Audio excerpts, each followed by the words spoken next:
You work with many neurodivergent kids. How does understanding behavior look different or the same for children with autism, ADHD, or sensory challenges? Um, I think much of it is the same.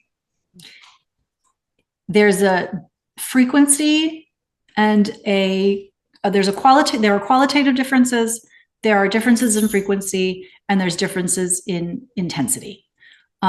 So children who are having, for example, who are autistic, who are having a meltdown, might have a meltdown that is much longer, much more intense than an otherwise typically developing child of the same age, say.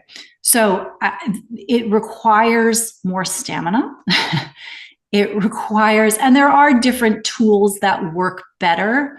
I will say the tools that I teach parents work.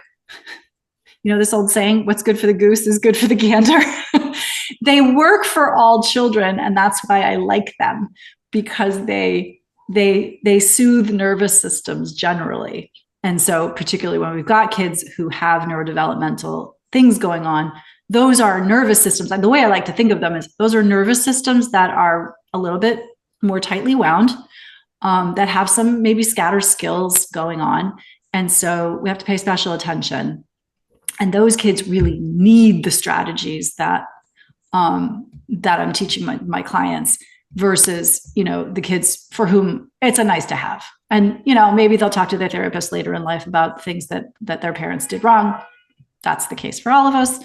I tell my kids all the time, you're going to talk to your therapist about different things than I talk to my therapist about. But yeah, no, it's kids with neurodevelopmental things happening are there. I consider them a subset of highly sensitive kids. And so therefore I encourage people to proceed accordingly. Like, behavior makes sense. This is happening for a reason. Let's find out what it is. And over time, we teach kids to kind of, come into their bodies and really roll with the punches rather than like having a big freak out all the time. Mhm.